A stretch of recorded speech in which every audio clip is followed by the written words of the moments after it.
فرزند زہرا یہ حالات برے ہیں۔ کاشانہ بصیرت ایک ایسا مکمل یوٹیوب چینل جس پر محروم بصارت کے لیے بالخصوص اور تمام افراد کے لیے بالعموم سینکڑوں کی تعداد میں اسلامی کتب دستیاب ہیں۔ لہذا گزارش ہے کہ آپ اپنی ذمہ داری نبھاتے ہوئے کاشانہ بصیرت کو سبسکرائب کرنے کے ساتھ ساتھ بیل آئیکن کو پریس کیجیے تاکہ آپ علم کے حصول کے ساتھ ساتھ مذہب اہل بیت کی اشاعت میں بھی اہم کردار ادا کرتے رہیں۔ کاشانہ بصیرت۔ فرزند زہرا یہ حالات برے ہیں۔ بسم اللہ الرحمن الرحیم۔ السلام علیکم۔ یہ کتاب آپ کے لیے کاشانہ بصیرت یوٹیوب چینل کی جانب سے ریکارڈ کی جا رہی ہے۔ نام کتاب حیات القلوب جلسوم، تالیف علامہ سید محمد باقر مجلسی علیہ رحمہ۔ اب ہم کتاب کا پارٹ نمبر 2 پڑھیں گے۔ پہلا باب، ہر زمانے میں امام کو موجود ہونا اور اطاعت یہ امام کا واجب ہونا۔ پہلی فصل، امام کو وجوب اور کسی زمانے کا امام سے خالی نہ ہونے کا بقیہ حصہ۔ اہل زمین کے لیے ائمہ اطہار عذاب الہی سے امان ہیں، جس طرح ستارے اہل آسمان کے لیے امان ہیں۔ صفحہ نمبر 14۔ بصائر الدرجات میں حضرت امام محمد باقر علیہ السلام سے حق تعالیٰ کے قول، آیت نمبر 181 سورہ اعراف پارہ نمبر 9 کی تعویل میں روایت ہے، جس کا ظاہری ترجمہ یہ ہے کہ اس جماعت سے جسے ہم نے خلق کیا ایک گروہ ہے جو لوگوں کی حق کے ساتھ ہدایت کرتا ہے اور ان میں عدل کے ساتھ حکم کرتا ہے۔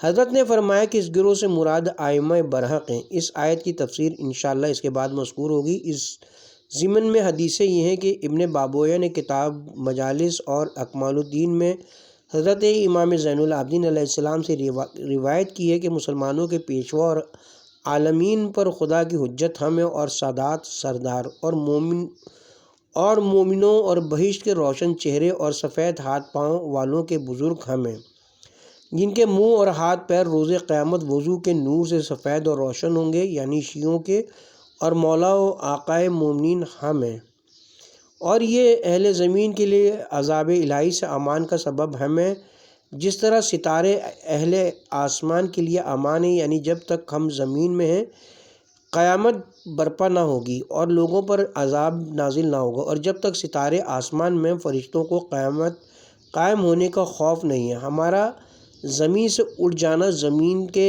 نظام کے برطرف ہونے اور اہل زمین کے مرنے کی علامت ہے، جس طرح ستاروں کا آسمان سے محو ہونا علامت ہے آسمانوں کے برطرف ہونے اور اپنی جگہ سے فرشتوں کے متفرق ہونے کی۔ حضرت نے پھر فرمایا کہ ہم امان ہیں، ہماری برکت سے خدا آسمانوں کو زمین پر گرنے سے محفوظ رکھتا ہے، مگر قیامت میں اسی کے حکم سے آسمان بھی فنا ہو جائیں گے، اور ہماری برکت سے خدا زمین کو محفوظ رکھتا ہے اس سے کہ وہ الٹ جائے اور اپنے ساکنوں سمیت سرنگوں ہو جائے، اور ہماری برکت سے خدا بارش بھیجتا ہے اور اپنی رحمت وسیع فرماتے ہیں، اور ہمارے سبب سے خدا زمین کی برکتیں ظاہر کرتا ہے، اور اگر ہم میں سے زمین پر کوئی امام نہ ہو تو بے شک زمین اپنے ساکنین سمیت دھنس جائے۔ الغرض زمین کبھی حجت خدا سے خالی نہیں رہی، جس روز سے کہ خدا نے حضرت آدم کو خلق فرمایا ہے، یا وہ حجت ظاہر و مشہور ہو یا وہ حجت غائب و مستور ہو، اور قیامت تک زمین حجت خدا سے خالی نہیں رہے گی۔ اگر زمین میں حجت خدا نہ ہو تو عبادت نہیں کی جائے گی، کیونکہ عبادت کا طریقہ لوگ اسی سے سیکھتے ہیں اور وہی لوگوں کو عبادت کا حکم دیتا ہے۔ راوی نے پوچھا، لوگ اس حجت سے کیوں کر منتفع ہوتے ہیں جو ان سے غائب و مخفی ہو؟ حضرت نے فرمایا، جس طرح لوگ اس آفتاب سے منتفع ہوتے ہیں جو زیر ابر پوشیدہ ہوتا ہے۔ کتاب کا حوالہ ہے۔ مولوی فرماتے ہیں کہ اس حدیث سے ظاہر ہوتا ہے کہ امام غائب سے بھی فیوض و برکات خلق کو پہنچتی ہیں۔ اگر کوئی عام شبہ دنیا والوں کو ہوتا ہے، وہ ان کی ہدایت اس طرح کرتا ہے کہ لوگ اس کو نہ پہچان سکیں، اور اکثر ایسا ہوتا ہے کہ غیبت امام ایک گروہ کے لیے لطف خدا ہے، اس لیے کہ خدا جانتا ہے کہ اگر امام ظاہر ہو تو یہ لوگ ایمان نہ لائیں گے، اور اگر اور اکثر لوگ ایسے ہی ہیں، کیونکہ ظہور امام کے سبب اعدائے دین وغیرہ سے جہاد کی تکلیفیں شدید ہوں گی۔ نیز اکثر لوگوں کا یہ حال ہے کہ آنکھیں اور دل جو بے نور ہیں حضرت کے انوار و اسرار کی تاب نہیں لا سکیں گے، جس طرح چمگادڑ آفتاب کے نور سے منتفع نہیں ہو سکتا۔ اور بہت سے بادشاہ اور متکبر ایسے ہیں جو غیبت امام میں ایمان رکھتے ہیں اور ان حضرت کے ظہور کی تمنا کرتے ہیں، اور حضرت کے ظہور کے بعد جبکہ حضرت شریف و طویل اور بادشاہ گدا کو برابر قرار دیتے ہیں تو بسا اوقات اس مساوات کی تاب نہیں لاتے اور کافر ہو جاتے ہیں، جیسے کہ منافقین کو جناب امیر المومنین نے اس غلام کے ساتھ عطا و بخشش میں برابر قرار دیا جو ایک روز پہلے آزاد ہوا تھا، اور یہ امر ان کے کفر کا باعث ہوا اور ان سے دین اور اہل دین کو نقصانات پہنچے۔ اور غیبت میں وجود امام کے لطف ہونے کی یہی دلیل کافی ہے کہ اس کے وجود کا اعتقاد رکھنا بے انتہا ثواب کا باعث ہے۔ اور سید مرتضیٰ رضی اللہ عنہ نے شانی اور رسالہ غیبت میں اس اعتراض یعنی غیبت امام میں عدم انتفاع خلائق کے کچھ جوابات دیے۔ اول یہ کہ جب لوگ ہر وقت امام کے ظہور کا احتمال رکھتے تو یہی امر ان کے بعض قبیح افعال سے باز رہنے کا باعث ہے، لہذا عدم امام اور غیبت امام کا فرق واضح ہو گیا۔ دوم یہ کہ خداوند عالم پر جو لطف لازم تھا اس نے پورا کر دیا، مگر امام کے دشمن خلائق کو منتفع ہونے سے مانے ہیں، جس طرح رسالت مآب مکے میں تھے اور کفار قریش لوگوں کو حضرت سے فائدہ حاصل کرنے سے منع کرتے تھے، خصوصاً ان چند سال میں جبکہ حضرت ماں تمام بنی ہاشم کے شعیب ابو طالب میں پوشیدہ تھے اور کفار قریش کسی کو حضرت کے پاس جانے سے روکے ہوئے تھے۔ اسی طرح جب حضرت غار میں پنہا تھے اس وقت تک جب کہ مدینہ منورہ میں نزول اجلال فرمایا، اور یہ امر حضرت کے وجود کے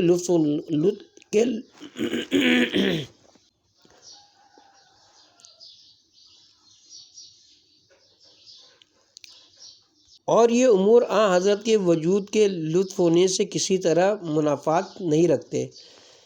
سوم غیبت امام کا سبب ممکن ہے دوستوں سے متعلق ہو، کیونکہ خداوند عالم جانتا ہے کہ اگر امام ظاہر ہوں گے تو یہ ایمان نہ لائیں گے اور یہ امر ان کے کفر کا باعث ہوگا۔ چہارم یہ کہ یہ لازم نہیں ہے کہ ظہور امام کا نفع عام ہو، ممکن ہے کہ ایک جماعت حضرت کو دیکھے اور ان سے فائدہ حاصل کرے، جیسا کہ بیان کرتے ہیں کہ ایک شہر ہے جس میں حضرت کی اولاد رہتی ہے، حضرت اس شہر میں تشریف لے جاتے ہیں، اگرچہ وہ لوگ حضرت کو نہیں دیکھتے لیکن اپنے مسائل حضرت سے کسی واسطے سے یہ پردے کے پیچھے سے حاصل کرتے ہیں۔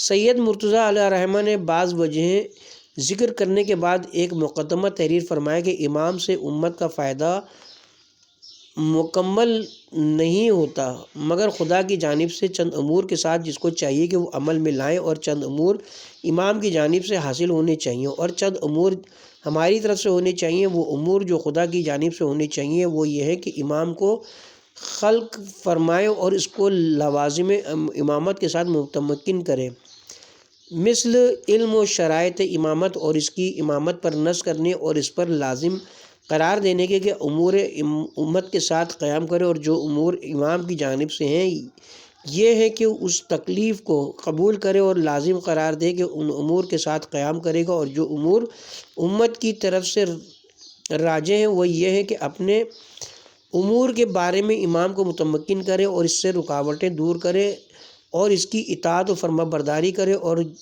وہ جو تدبیر قرار دے اس پر عمل کرے۔ مختصر یہ کہ اس بارے میں جو امور خدا کی طرف راجع ہیں وہی اصل ہیں، ان کا عمل میں آنا سب سے پہلے ضروری ہے، اس کے بعد جو امور امام سے متعلق ہیں اور جو امت سے متعلق ہیں دونوں اس اصل کی فرع ہیں، لہٰذا جو کچھ خدا اور امام سے متعلق ہے جب تک عمل میں نہ آئے امت پر کچھ لازم نہیں ہے، اور اس کے بعد جبکہ خدا و امام کی جانب سے امور متحقق ہو جائیں تو اگر امت کی جانب سے معنی ظاہر ہو اور وہ امام کی غیبت کا باعث ہو تو پھر وہ لطف الہی میں کوئی منظر نہیں پہنچاتا، وہ لطف الہی میں کوئی ضرر نہیں پہنچاتا۔ اس صورت میں جو کچھ خدا و امام کی جانب سے لازم ہے اس کے عمل میں لانے میں امت کی جانب سے کمی ہوگی، اس کی تفصیل ذکر غیبت میں انشاءاللہ مذکور ہوگی۔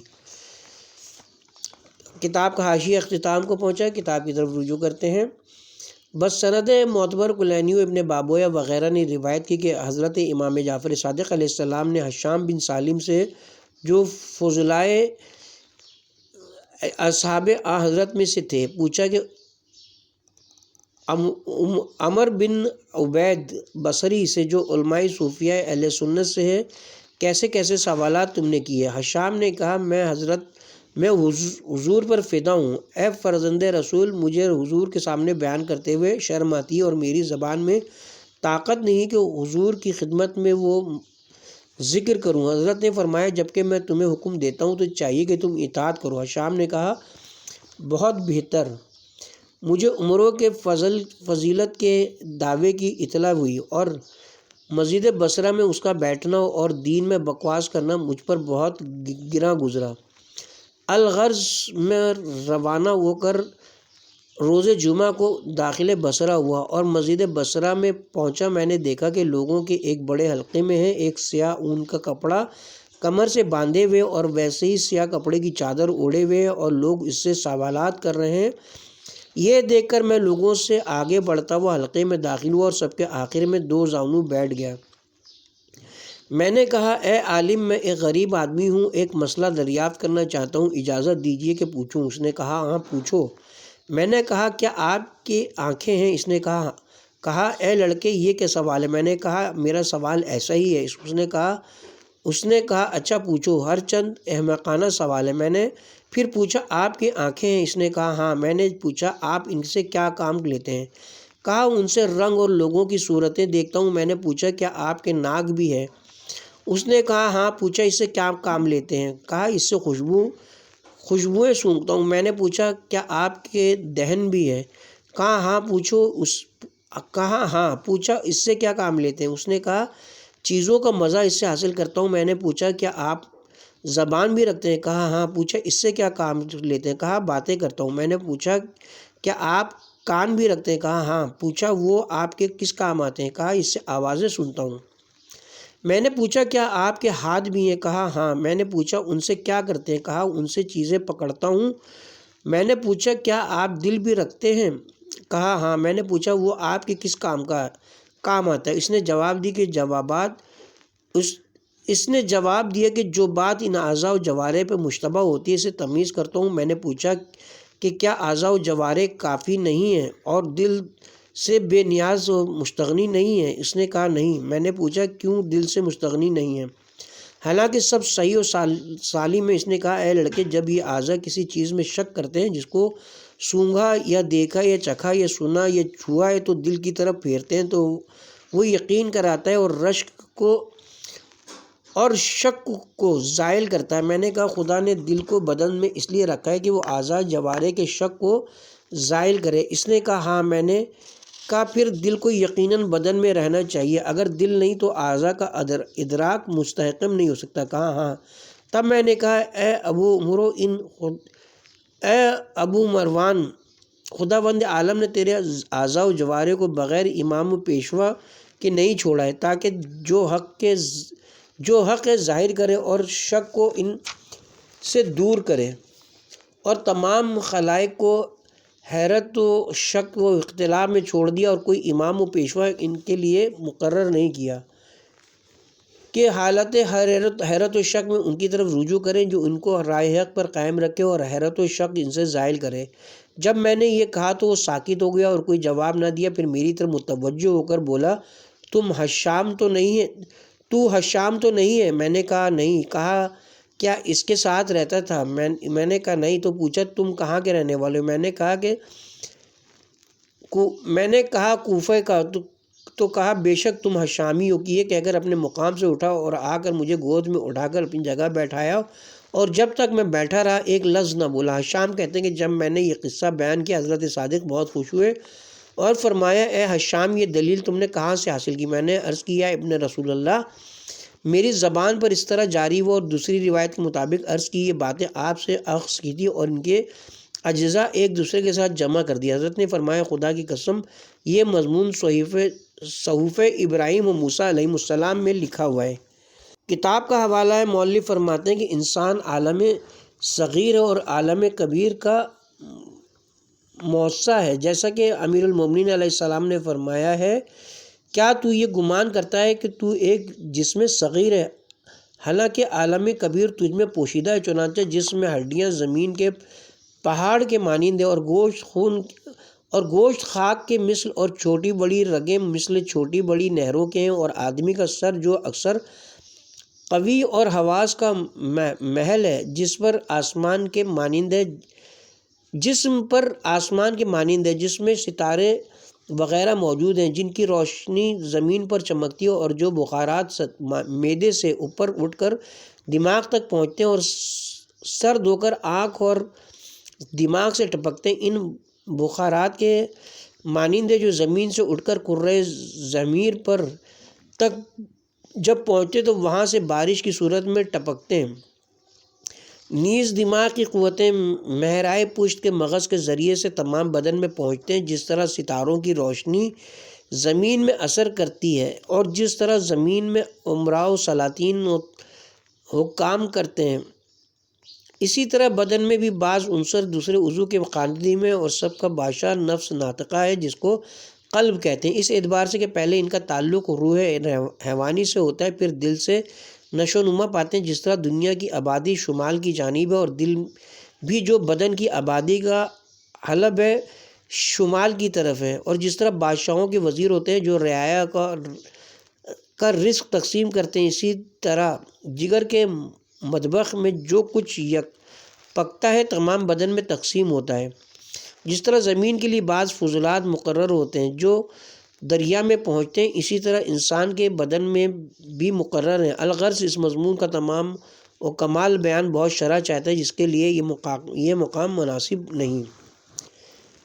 حاشیہ اختتام کو پہنچا، کتاب کی طرف رجوع کرتے ہیں۔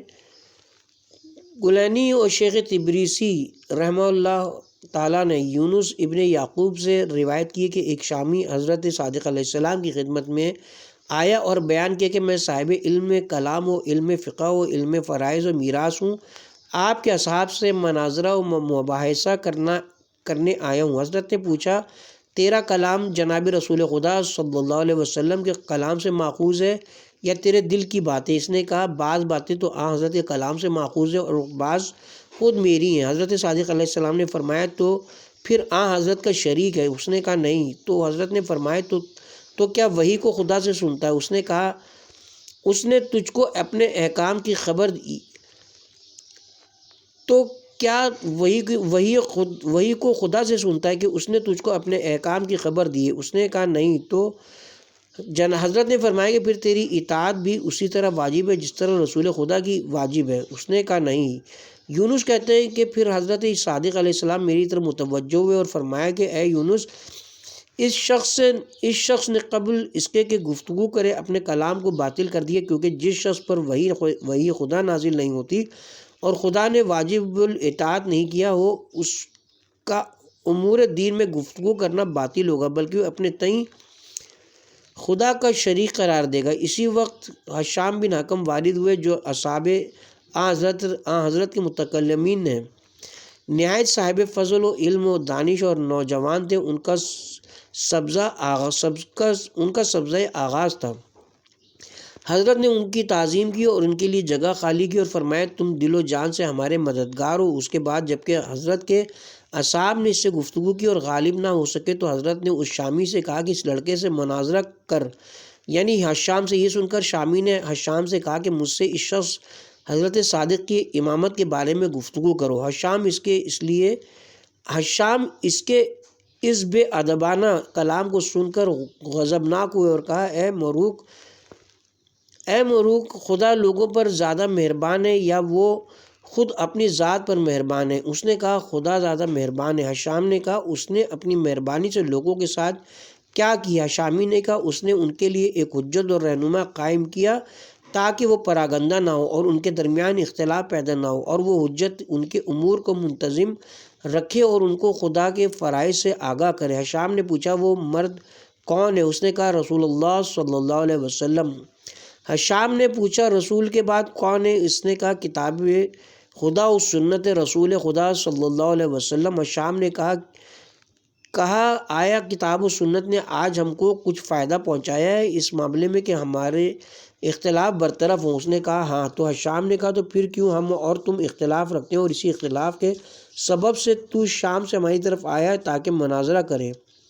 یہ سن کر شامی خاموش ہو گیا اور کوئی جواب نہ دے سکا۔ اس وقت حضرت صادق علیہ السلام نے شامی سے فرمایا کیوں جواب نہیں دیتا؟ شامی نے کہا اگر دیکھتا ہوں کہ ہم اختلاف نہیں رکھتے تو میں جھوٹ کہوں گا، اور اگر کہتا ہوں کہ کتاب و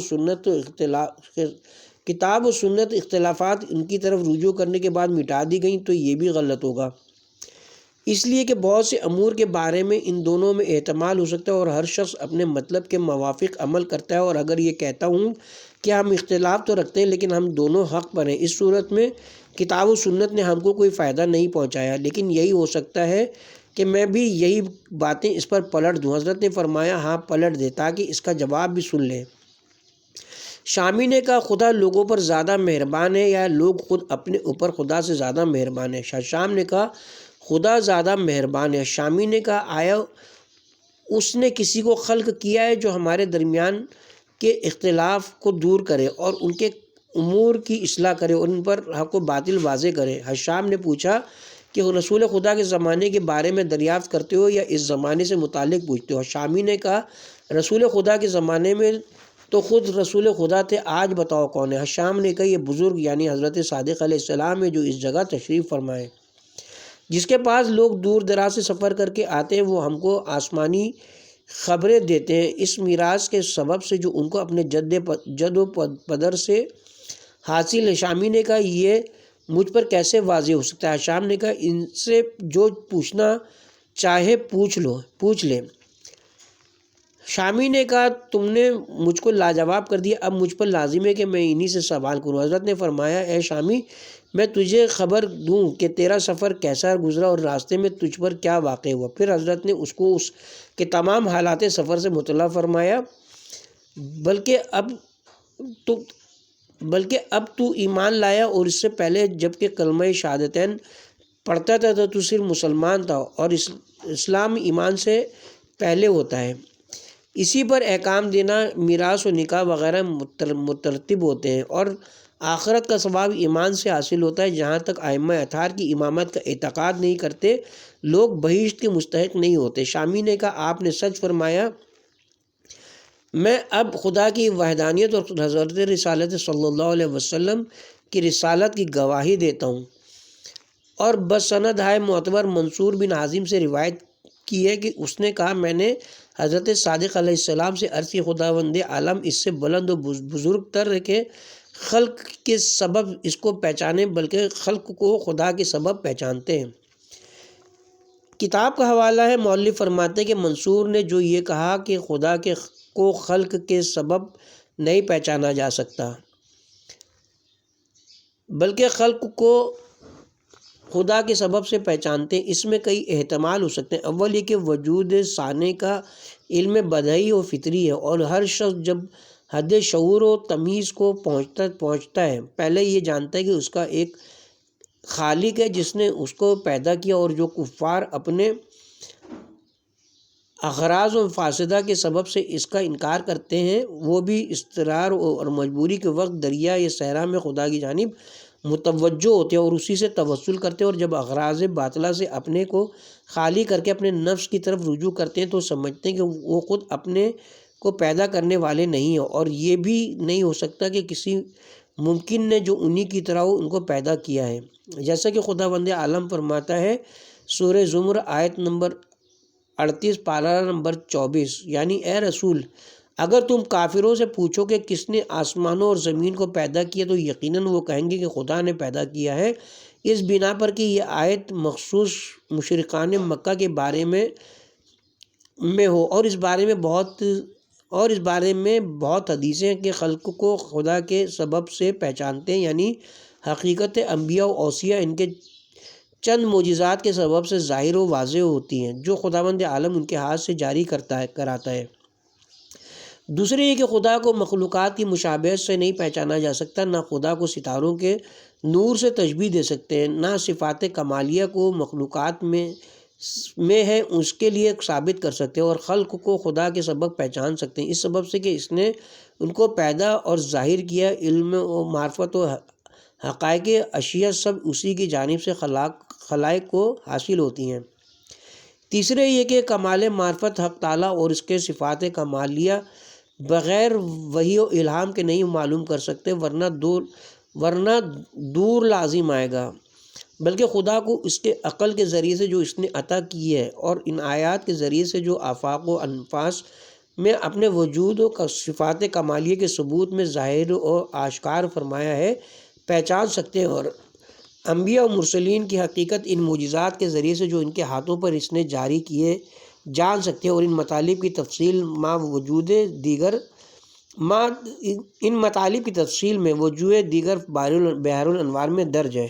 جو دلیل منصور بن عازم نے وجوب امام اور ائمہ حق کی حقیقت میں بیان کی ہے، تمام دلیلوں سے زیادہ ٹھوس اور مستحکم ہے۔ اس کا حاصل یہ ہے کہ حق تعالیٰ نے اس خلق کو عبث و بیکار نہیں پیدا کیا اگر ان کے لیے کوئی تکلیف نہ ہو، اور لوگ جانوروں کی طرح کھائیں پییں اور چلیں پھریں، اور ان کے لیے دوسری دنیا یعنی عالم آخرت نہ ہو جہاں کے ابدی ثواب کا استحقاق حاصل کرنا غرض حقیقی ہے، تو بے شک یہ دنیا عبث و بے فائدہ ہوئی، کیونکہ اس دنیا کے رنج و غم راحت و آرام سے زیادہ ہیں، اور دنیا کی کوئی لذت ایسی نہیں جو بہت سے رنج و الم کے ساتھ نہ ہو، کیونکہ ایک لذت کھانے پینے کی ہے جن کے حاصل کرنے میں اکثر لوگوں کو بڑی محنت و جافشانی کرنا پڑتی ہے، اور کھانے پینے کے بعد اکثر اوقات تکلیفوں اور بیماریاں پیدا ہو جاتی ہیں۔ اسی طرح زوجہ ہے جس سے تھوڑی دیر کی لذت حاصل ہوتی ہے، مگر اس کے نان و نفقہ و فراہمی لباس وغیرہ اور اپنے لباس و مکان کے حاصل کرنے میں طرح طرح کی مشقتیں اور محنتیں کرنا ضروری ہوتی ہے، اور ان سے قلیل فائدہ حاصل ہوتا ہے۔ اسی طرح تمام ضروریات زندگی اور زوجہ کی نامناسب معاشرت کو برداشت کرنا لازم ہوتا ہے۔ اسی طرح اگر چوپایا سواری کے لیے خرید کرے اور اس کی سواری سے تھوڑی لذت اور راحت ہوتی ہے، لیکن اس کی حفاظت و ترتیب میں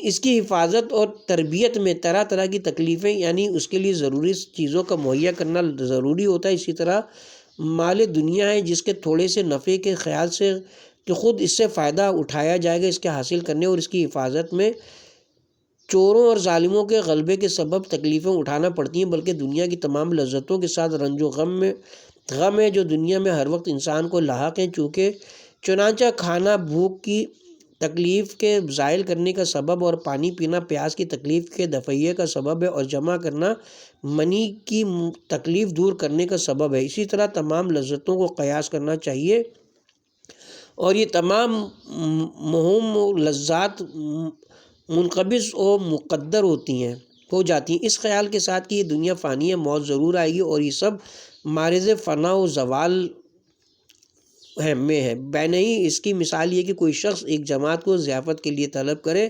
ایسے خراب مکان میں جو منہدم ہونے کے قریب ہو، اور اس کے متعلق یہ امید ہو کہ ان لوگوں کے سر پر بس گرا چاہتا ہے، اور جو کھانا ان کے سامنے لایا جائے گرد و غبار کوڑے کرکٹ سے آلودہ، اور ہر لقمہ اٹھاتے وقت بہت سے سانپ بچھو اور بھیڑیں ان کے ہاتھ و زبان میں کاٹنے لگیں، نیز شیر و بھیڑیا اور درندے ان کے ہلاک کرنے کا ارادہ کریں اور چاہیں کہ لقمہ ان سے چھین لے، تو ایسی ضیافت سے مخصوص صرف ان لقموں کا کھانا ہو تو اس کی تمام اہل عقل مذمت کریں گے، جیسا کہ حق تعالیٰ فرماتا ہے پارہ نمبر 18 سورہ مومنون آیت نمبر 115، یعنی گمان کرتے ہیں کہ ہم نے تم کو عبث و بیکار پیدا کیا اور تم ہمارے پاس پلٹ کر نہ ہوگے۔ یہ آیت اس بات پر دلالت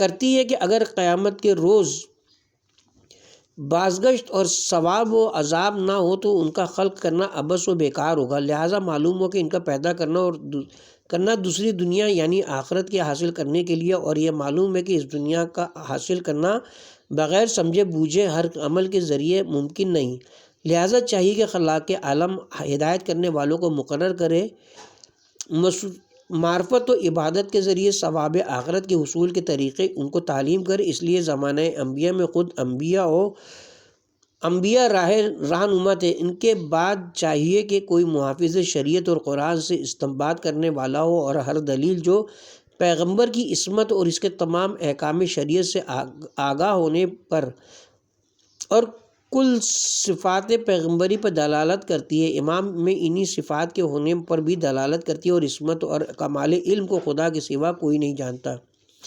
لہٰذا یقیناً چاہیے کہ امام خدا کی جانب سے منسوب و منصوص ہو، اور با اتفاق امت امیر المومنین کے سوا کسی کے لیے نص کا واقع ہونا ثابت نہیں، لہٰذا ضرورت ہے کہ حضرت امام ہو، اور جبکہ امامت حضرت امیر اور ابو بکر و عمر و عثمان کے درمیان مشتبہ ہو، اس صورت میں بھی جناب امیر علیہ السلام ان تینوں صاحبان میں سب سے زیادہ صاحب علم، سب سے زیادہ شجاع، سب سے زیادہ متقی اور صاحب حسب و نسب تھے، لہٰذا ضروری ہوا کہ امامت کے لیے بھی وہی سب سے زیادہ مستحق و سزاوار ہو، اس لیے کہ عقل کی روح سے تفصیل مفضول قبیح ہے۔ نیز حق تعالیٰ فرماتا ہے پارہ نمبر 23 سورہ زمر آیت نمبر 9، یعنی کیا جاننے والے اور نہ جاننے والے برابر ہیں، نصیحت تو صرف صاحبان عقل حاصل کرتے ہیں۔ پھر فرمایا پارہ نمبر 11 سورہ یونس آیت نمبر 35، جو حق کی طرف ہدایت کرتا ہے وہ زیادہ سزاوار ہے اس کا کہ اس کی مطابقت کی جائے، یا وہ جو ہدایت یافتہ نہیں ہوتا مگر یہ کہ کوئی اس کی ہدایت کرے۔ تم کو کیا ہو گیا، یہ تم کیسا حکم کرتے ہو؟ جس وقت فرشتوں نے اپنے تئیں زمین میں خلافت کا حضرت آدم سے زیادہ مستحق سمجھا، تو خلاق عالم نے آدم علیہ السلام کی علمیت سے ان پر حجت تمام کی، اور جس وقت کے بنی اسرائیل نے طالوت کی امارت و بادشاہی قبول نہ کی تو خداوند عالم نے ان کے علم و جسم کے سبب جو شجاعت کے لیے لازم ہے ان کی اہلیت بیان فرمائی۔ پارہ نمبر 2 سورہ بقرہ آیت نمبر 247 کے وہ علم اور جسم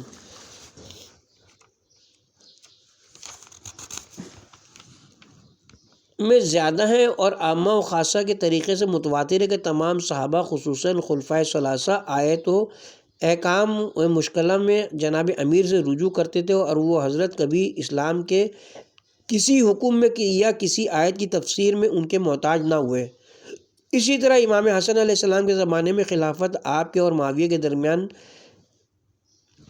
شبہ ہوئی تو قطع نظر معاویہ کے کفر کے کسی عاقل کو امام حسن کے تمام کمالات اور معاویہ کے عیوب و نقص میں شک نہیں ہو سکتا۔ اسی طرح امام حسین علیہ السلام اور معاویہ و یزید کے درمیان اور ائمہ معصومین اور خلفائے جور کے زمانے میں ان کے درمیان کسی کو شک نہیں ہو سکتا، اور اسی دلیل سے سب کی امامت ثابت ہوتی ہے۔ کتاب کا حاشیہ اپنے اختتام کو پہنچا، کتاب کی طرف دوبارہ رجوع کرتے ہیں۔ حضرت نے فرمایا تو نے سچ کہا، میں نے عرض کی کہ جو شخص یہ جانے کہ اس کا کوئی پروردگار ہے تو اس کو یہ بھی سمجھنا چاہیے کہ وہ پروردگار غضب و خوشنودی بھی رکھتا ہے، یعنی بعض اعمال میں اس کی خوشنودی کا باعث ہے اور بعض اس کے غضب و ناراضی کا سبب ہے۔ پھر یہ بھی جاننا چاہیے کہ اس کی خوشنودی و غضب وحی یا کسی رسول کے ذریعے سے معلوم ہو سکتا ہے، تو جس کے پاس وحی نہیں آتی اس کو لازم ہے کہ پیغمبروں کو تلاش کرے اور جب ان سے ملاقات کرے تو سمجھے کہ وہ حجت خدا ہیں، معجزات اور ان علامتوں کے ساتھ جو خدا نے ان کو عطا فرمایا، اور یہ کہ ان کی اطاعت واجب ہے۔ منصور کہتے ہیں کہ میں نے سنیوں سے کہا کہ رسول خدا صلی اللہ علیہ وسلم خلق پر حجت تھے، انہوں نے کہا ہاں، تو میں نے پوچھا کہ جب وہ دنیا سے رخصت ہوئے تو حجت خدا کون تھا؟ انہوں نے کہا قرآن۔ تو میں نے نظر کی اور دیکھا کہ جبریہ اور زندیق جو قرآن پر اعتقاد نہیں رکھتے اسی قرآن کے ذریعے سے لوگوں سے مناظرہ و مخاصمہ کرتے ہیں۔ اہل قرآن اور انہی دلیلوں کے ساتھ غالب باتیں جو میں نے سمجھا کہ قرآن حجت خدا نہیں ہو سکتا، مگر ایسے شخص کے سبب سے جو قرآن کی تفسیر کرنے والا ہو اور اس کے معنی سے آگاہ ہو اور جو کچھ بیان کرے اس سے اپنی حقیقت ظاہر کرے۔ اہل سنت سے کہا کہ کون تفسیر کرنے والا اور حافظ قرآن ہے؟ انہوں نے کہا کہ ابن مسعود جانتے ہیں، عمر جانتے ہیں، حذیفہ جانتے ہیں۔ میں نے پوچھا تمام قرآن کی تفسیر جانتے ہیں؟ کہا بعض کو جانتے ہیں، الغرض میں نے کسی کو نہیں پایا سوائے علی ابن ابی طالب کے جو کل قرآن کے معنی و مطالب جانتا ہو۔ لہٰذا کوئی چیز جب ایک جماعت کے درمیان ہو اور ان میں سے ہر ایک یہ کہتا ہو کہ میں اس کو مکمل طور سے نہیں جانتا اور ایک کہے کہ میں جانتا ہوں اور وہ صحیح بیان کر دے تو وہ صرف علی بن ابی طالب ہے۔ لہٰذا میں گواہی دیتا ہوں کہ وہ قرآن کے حافظ و مفسر اور قائم کرنے والے ہیں اور ان کی اطاعت خلائق پر واجب ہے اور وہ بعد رسول لوگوں پر حجت ہیں، اور جو کچھ وہ قرآن کی تفسیر بیان کرے اور اس سے احکام استنباط فرمائے سب حق و درست ہیں۔ حضرت صادق علیہ السلام نے فرمایا منصور تجھ پر خدا رحمت فرمائے۔ یہ سن کر میں اٹھا اور حضرت کے سر اقدس کا بوسہ لیا اور کہا حضرت علی بن ابی طالب دنیا سے تشریف نہیں لے گئے جب تک اپنے بعد ایک حجت نہ چھوڑا، جس طرح رسول نے اپنے بعد ایک حجت چھوڑا تھا، اور وہ حجت حضرت علی کے بعد امام حسن تھے، اور میں گواہی دیتا ہوں کہ امام حسن حجت خدا تھے اور ان کی اطاعت خلق پر واجب تھی۔ پھر حضرت صادق علیہ السلام نے فرمایا خدا تجھ پر رحمت نازل فرمائے۔ تو میں نے حضرت کے سر مبارک کو بوسہ دیا اور کہا کہ میں گواہی دیتا ہوں کہ امام حسن نے دنیا سے رحلت نہ فرمائی یہاں تک کہ ایک حجت اپنے بعد کے لیے مقرر فرمایا، جس طرح رسول خدا اور آپ کے پدر بزرگوار نے کیا تھا، اور امام حسن کے بعد امام حسین حجت خدا تھے اور ان کی اطاعت بھی واجب تھی۔ یہ سن کر پھر حضرت نے فرمایا کہ خدا تجھ پر رحمت فرمائے۔ تو میں نے پھر حضرت کے سر مبارک کو چوما اور کہا کہ میں گواہی دیتا ہوں کہ امام حسین دنیا سے نہیں گئے مگر اپنے بعد ایک حجت چھوڑ گئے، اور ان کے بعد حجت خدا علی بن ابی الحسین علیہ السلام تھے اور ان کی اطاعت واجب تھی۔ حضرت نے فرمایا خدا تجھ پر رحمت فرمائے۔ پھر میں نے حضرت کے سر اقدس کا بوسہ لیا اور کہا کہ میں گواہی دیتا ہوں کہ حضرت علی بن حسین علیہ السلام دنیا سے نہیں گئے جب تک کہ ایک حجت اپنے بعد نہ مقرر فرمایا، اور ان کے بعد حجت خدا محمد بن علی بن الحسین علیہ السلام ہے اور ان کی اطاعت بھی واجب تھی۔